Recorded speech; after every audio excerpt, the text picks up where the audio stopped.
This is a Willets Point Shea Stadium bound 7 express train.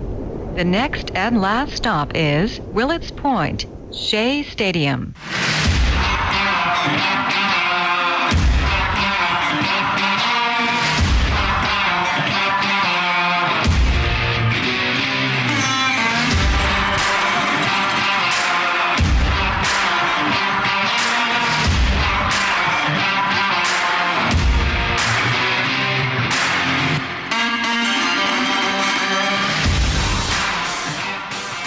Oh, yes, it is the Subway to Shea podcast. Anthony Rivera here with you, talking about all the news and happenings surrounding that team from Queens, the New York Mets. You can follow the show on Twitter at Subway to Shea. Listen and subscribe to the show on Anchor.fm, Apple Podcasts, Spotify, Google Podcasts, Radio Public, Breaker, and Pocket Cast. Turn on those notifications to never miss an episode of Subway to Shea. You can also find Subway to Shea on YouTube. This podcast is available on the HSP Network. Catch me alongside podcasts like The Bullpen with DA, Third Floor Lounge, which covers the NFL and NBA, Sus Talk, and the flagship show, the High Spot Podcast, which covers all things professional wrestling. Just search High Spot Podcast on YouTube or youtube.com/highspotpodcast and make sure to subscribe today. Now, I mentioned Apple Podcasts, and this is where I need your input, Met fans. Please take a few minutes to write me a review. Let me know what you think of the show, what you like,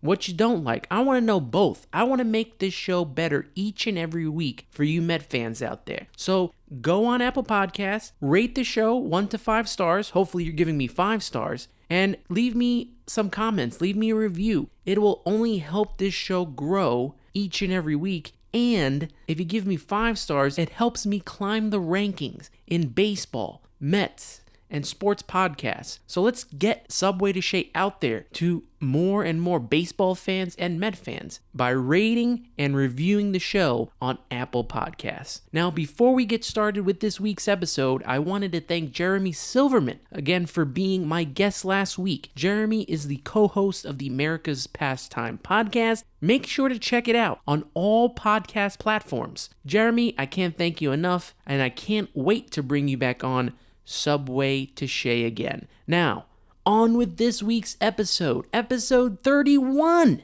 the Mike Piazza episode. And there's no other place to start this week than with the Mets offense, the 2021 New York Mets offense. And quite simply, where's the offense at? Please wake up, everyone. I've never in my lifetime watching this baseball team has seen an offense that as a collective were underperforming. You know, there has always been 1 or 2 batters that at least carried the team. You know, in the early 2000s, you would have Piazza. In the later 2000s, David Wright. Cespedes in the last couple years when he was healthy. But not in one season where everyone has kind of collectively had a down season.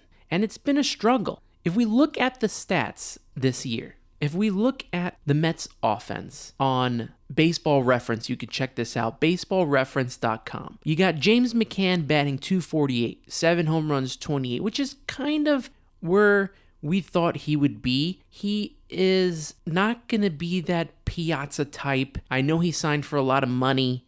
He was never going to be Real Muto, who's a great hitter just in general. But this is kind of where I thought he would be, and this is way better from the first 2 months of what we got in him. He's kind of given a little more production at the plate in the last month. Pete Alonso, who's probably been the best Mets hitter, batting .260 with 13 home runs and 40 RBIs. Now, I know that we expect more and more power from Pete, but he has been probably the Mets' best hitter up to this point, but he is still, I want to say, 3rd in the team with 56 strikeouts. He's been struggling in some clutch situations, but out of all the Mets players, he's been the best in the lineup so far. Jeff McNeil, who no one would have ever thought that he was going to be batting .226 with only 3 home runs and 10 RBIs. He has struggled this entire season. From before he got hurt to coming back off the IL, he has not been able to jumpstart his season. I don't know what is the issue with McNeil. A lot of people say that he's leaning too much on his back leg when he's hitting, but he has struggled since coming back. I know he had that one good game when he came off the IL against the Braves, but he's kind of reverted back to the early season Jeff McNeil. Francisco Lindor has kind of been a disappointment for a guy that's making over $300 million. Batting .213 doesn't cut it. And I'm not totally getting on Francisco Lindor here. That's not what this is about. I know there's a lot of Met fans who have already committed to saying this trade and signing is a bust. I need to give this a few years before I do that. We've got 10 more years with Francisco Lindor. So I do think he's been a disappointment, but I don't think he's been a bust. He's delivered on leadership. He's delivered most of the time defensively, but the offense has not fully come together yet. And still, he is second on the team with 9 home runs, and he's got 26 RBIs, second in the team in stolen bases with 7. So it's not all terrible. He's just not hitting at the rate we would want him to hit. He works out his walks. He makes some interesting decisions like bunting in the first inning. Now, I know we need a run. We all know the Mets need a run. They know they need to score runs. But in the first inning, bunting or sacrifice, it's too early for that, man. I'd rather have you try hit because most of the time they don't score. The next 2 batters quickly get out.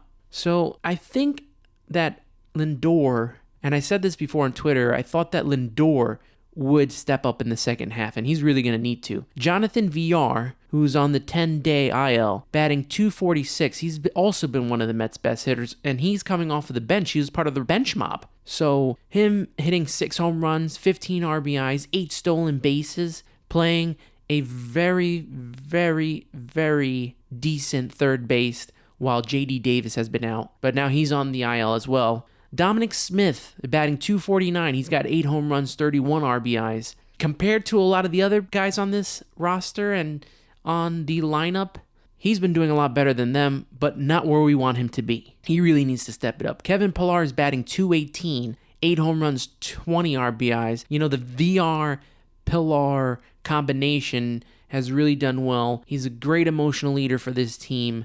He should be coming off the bench, really, because, you know, look now.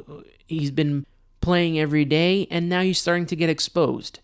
But he has played great in defense, and he's been getting some clutch hits, so he might stay in the lineup a little while longer. Michael Conforto, another guy, really disappointing, batting .216, 2 home runs, and 15 RBIs. I got on him last night. I know he's got an RBI single in the first inning, but it's been a struggle all year for him, and I get on him more than I would get on Francisco Lindor and Jeff McNeil because he's under the tutelage of the worst agent. I mean, obviously he's the best agent for the players, but in my eyes, he's one of the most annoying and worst agents around, Scott Boras. And asking for $300 million as well for him or $200 million for him, every game that Conforto has played leading up to today has only lowered his value because he hasn't been hitting. I don't know if this is in his head or what. The injury also didn't help, but I don't see Michael Conforto getting that big contract that he wants. And I would hope he doesn't get it from the Mets. And this is a guy who I wanted them to sign over Francisco Lindor. I wanted them to wait on Francisco Lindor and sign Conforto. Why? Because the plethora of outfielders is not out there in the offseason, but shortstops there were. So if they would have just signed Conforto first and then waited to possibly sign Lindor at the end of the season or sign another shortstop, I think that would have been the better strategy. But it looks like I'm wrong on that, on Conforto, because he hasn't been playing well. Now, the rest of the Mets here, you got Jose Peraza batting .205. He's had a couple of clutch hits, 5 home runs, 15 RBIs. Billy McKinney, .226. Tomas Nido, .238. Luis Guillorme, .247. Brandon Nimmo, who, if still in the lineup, you either love Brandon Nimmo or hate him. And I'm on the team love Brandon Nimmo.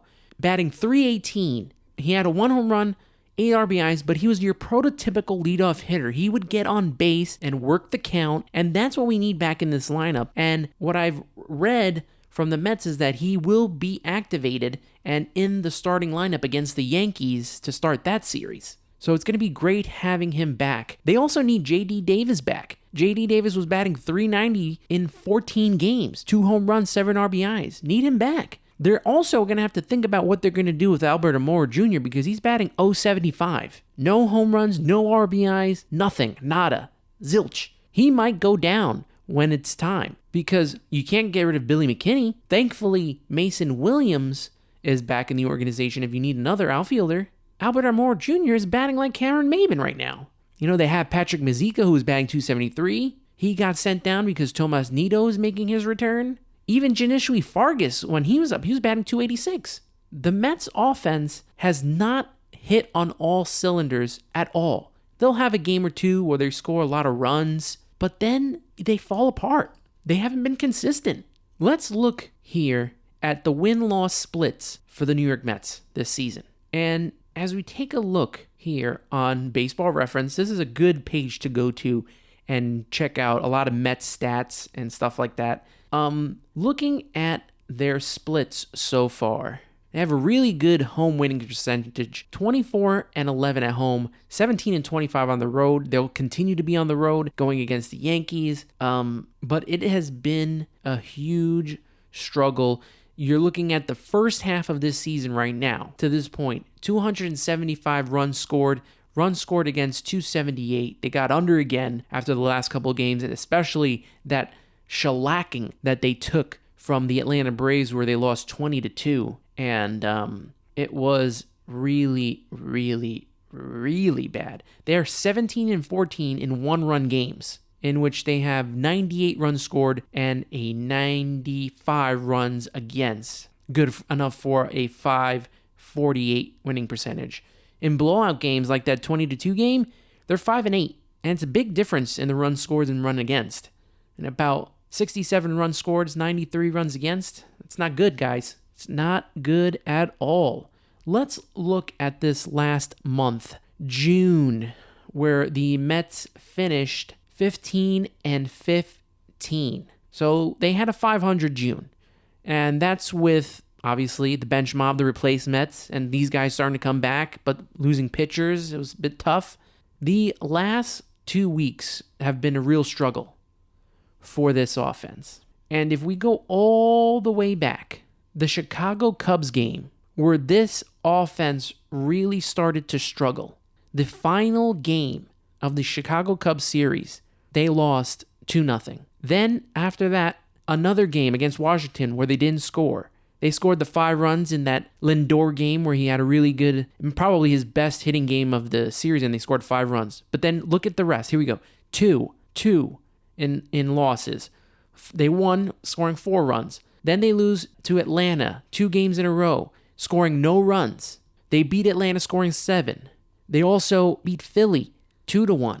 Then they lose, scoring only 1 run. They score 4-2, 4-4-2. Lost the last game in the Atlanta series, only scoring 3 runs. But the Mets have just had the toughest time scoring runs here. So bad that they were shut out 5 times in June. 7 all season long. It's been a struggle. It's been an absolute struggle. And you go to look at the runs scored, the MLB team batting stats. I'm on ESPN right now. MLB team batting stats for 2021. Runs scored, 275 for the Mets. Last place. Okay? Last place. Last place in hits, 549. Home runs, here we go. 76, they're 27th in the league in home runs. This is the entire major leagues, not just the National League. RBIs, 263 RBIs, good for a tie in last place with the Pittsburgh Pirates. So I don't know what the problem is with this offense, and let's look at their average. I don't think they're fully in last place. They're 26th, batting .227. It's terrible. And they've just been struggling and struggling. It's been rough to go through this all season long with the Mets, and you just hope You hope that they can come out of this. But now thinking about it, did we overrate some of these players? Is it because of the change in ball this year? Or pitchers using sticky stuff? What is it? One thing is for sure, is it is not the hitting coach. They already fired Chili Davis, and at the moment, Hugh Quattlebaum is having the same results. What is the approach? Is there even an approach? Or is it just go up there and swing for the fences? Also, a huge request, and I put this out on Twitter yesterday, and tell me if you agree with me or tell me if I'm wrong, Met fans. The Donnie Stevenson story, that whole thing has to go away. I don't want to hear them talk about him anymore. I don't want to see videos. I know I brought it up on one of my last episodes, but enough already. You only see me talk about him once or twice, but I don't want to see any more Donnie Stevenson stuff. Don't want to see them wearing his shirts. Don't promote his shirts. Because this team hasn't done anything noteworthy offensively to have an imaginary hitting guru, coach, mentor, whatever you want to call him. We got to cut the cord on that. Got to let Donnie Stevenson go. I don't want to hear about him anymore because that whole saga has not helped this offense whatsoever. Also, I don't like the messaging that's coming across this team, especially during the post-press conferences, the post-game press conferences. And I'm going to bring a couple of these tweets up. I took some snapshots of these tweets that I thought were very telling. Luis Rojas said, "We're not hitting for power. You look up at the board and you look at both teams' OPS. There was a lot of difference." And that was from a game a couple of nights ago. But obviously, Luis Rojas, they're not hitting for power. They're not hitting at all. And maybe hitting for power is not what the whole lineup should be thinking about doing right now. Remember, I said at the beginning of the season, you have to play small ball, hits, bunts, try to get in the gap, try to push it past the shift. Can't always think about hitting a home run. Luis Rojas wasn't the only one. And I'm a huge defender of Dom Smith. I love Dom Smith. I think he's a great player. I think he's great for this team. But he made a comment the other night that got under my skin a little bit. He goes, "For the offense not performing up to par, I think we're in a good spot." Which is true. They're still in first place.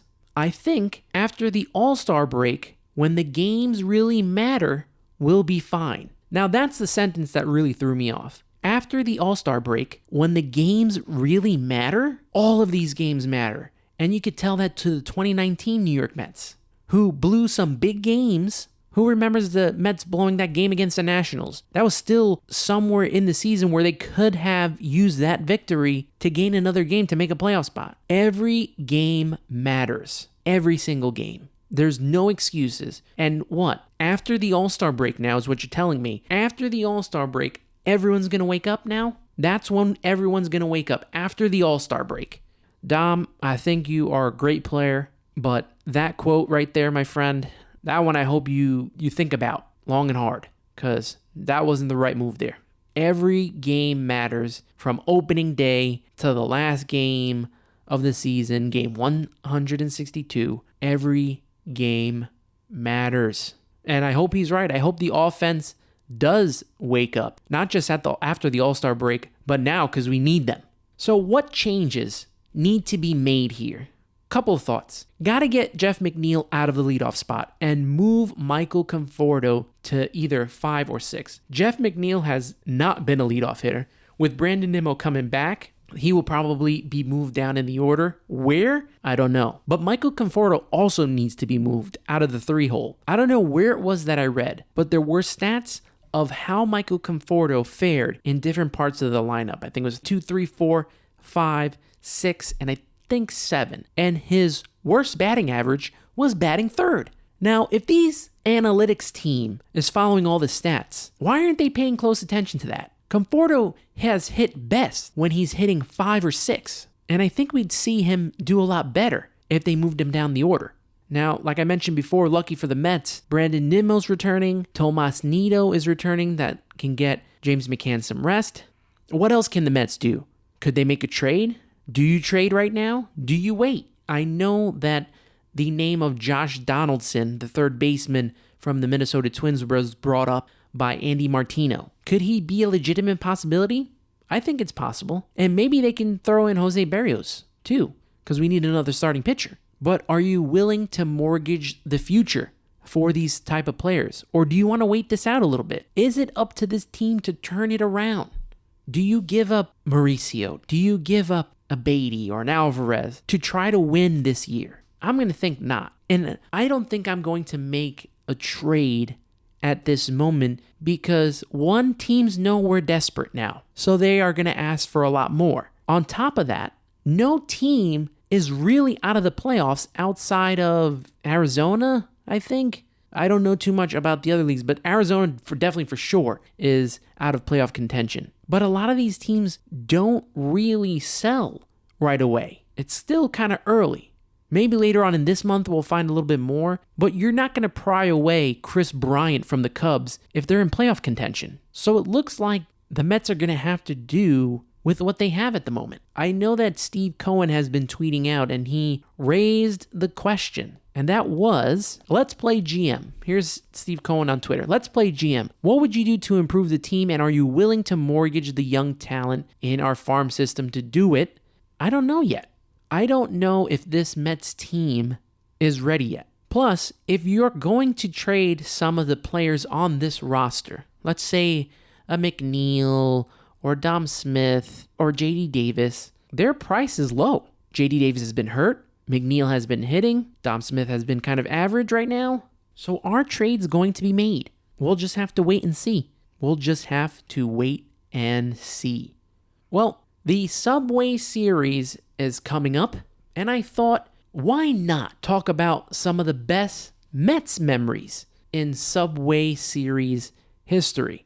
And let's start off, I think I put them in order of year. So why not start off at the beginning? Dave Malicki's complete game shutout in the first Subway Series interleague game. That was a year before I really got into baseball. But Dave Malicki, who really never kind of came of anything following that or before that, that was kind of his calling card, that game against the Yankees. And it had to have been a great time for Met fans watching that as well. Then we go to 1999, which was a big game for me. Probably one of my all-time favorite just Met memories ever is the Fox game. That Saturday game on Fox, the Mets and Yankees each going at it, scoring runs. I think Posada hit 2 home runs, and Paul O'Neill, I think, hit a home run. It was back and forth, back and forth. Piazza hit that big 3-run bomb out of the stadium. And then we come to the bottom of the 9th, and Mariano Rivera, who is untouchable, gives up the 2-run game-winning hit to Matt Franco. And that game is one of my fondest memories watching the Subway Series. You go to 2004, where the Mets swept the Yankees for the first time in Subway Series history. They did it at Shea Stadium, sweeping all 3 games. 2006, the David Wright game-winning hit off of Mariano Rivera in the 9th. That was a fun game in 2006 because both teams were very good that year. And it's nice to see a Subway Series where both teams are in contention, playing for possible playoff spots. It was a really good series. We go to 2013. Again, Mets rally off of Mariano Rivera in his final appearance against them. Hits by Murphy, Wright, and Duda, who, when the team was down, I think 1-0 at the time. And the Mets came back to win that game in the bottom of the 9th. 3 straight hits off of Mariano Rivera, and it was a trend off of Mariano Rivera. The Mets hit Mariano Rivera well. He was kind of human against the Mets. He did get his saves, but he was kind of human for some of those games. And then I'm going to go all the way to 2020. Obviously, a few days after Tom Seaver passing away, they honored him. Alonso hits that 2-run home run walk-off to win it in the rain. I think J.D. Davis had the game-tying home run off of Aroldis Chapman, which would have been a game-winning home run if Billy Hamilton didn't get caught stealing third. Well, the biggest part about that was I really liked how they honored Seaver, putting the dirt on their right shin, obviously paying homage to how Tom Seaver pitched and would always have his leg dirty after pitching. And a personal favorite memory for me was a game I had attended in 2006. It was 2 nights after the David Wright game winner off of Mo, and it was the Sunday night ESPN game. Carlos Delgado hits a 3-run home run. The Mets were down 2-0. Delgado comes up and hits a 3-run home run, and then David Wright comes up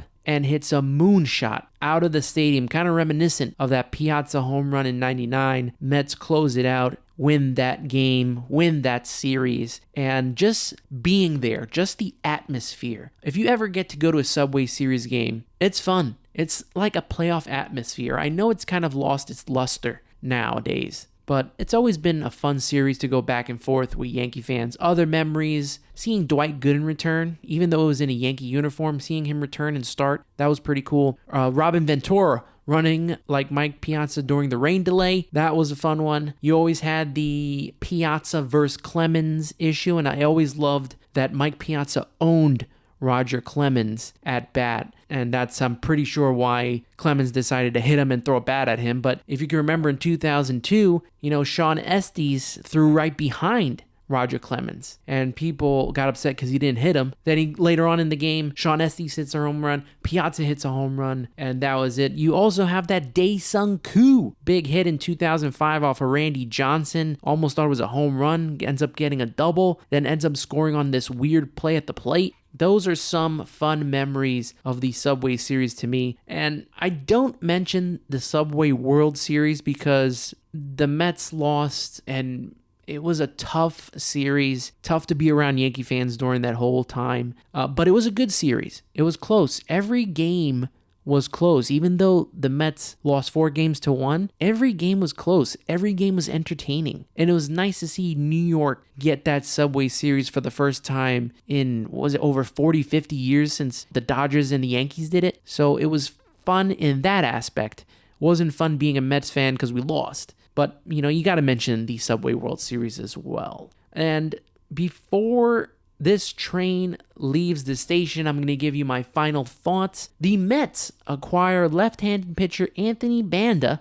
from the San Francisco Giants for Will Toffey. He will head to AAA Syracuse. He played his last 4 years in the majors with Arizona and San Francisco. In 18 games, in which 5 he started, he's 4-3 with a 5.96 ERA, 1 save, and 41 strikeouts. Well, Met fans, that's going to wrap it up for this show. I hope you enjoyed.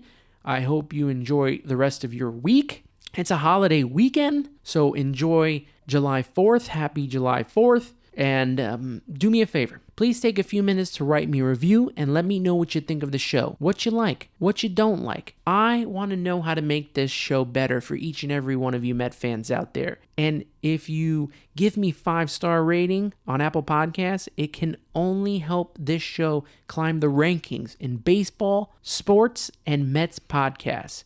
So rate and review on Apple Podcasts and help this show grow. You can follow the show on Twitter at Subway to Shea. Listen and subscribe to the show on Anchor.fm, Apple Podcasts, Spotify, Google Podcasts, Radio Public, Breaker, and Pocket Cast. Turn on those notifications to never miss an episode of Subway to Shea. You can also find Subway to Shea on YouTube. This podcast is available on the HSP Network. Catch me alongside podcasts like The Bullpen with DA, Third Floor Lounge, which covers the NFL and NBA, Sus Talk, and their flagship show, the High Spot Podcast, which covers all things professional wrestling. Just search High Spot Podcast on YouTube or youtube.com/highspotpodcast and make sure to subscribe today. Well, that will do it for this week's podcast. Always remember to listen, subscribe, share, and review. For Anthony Rivera, you've been listening to Subway to Shea. Let's go Mets!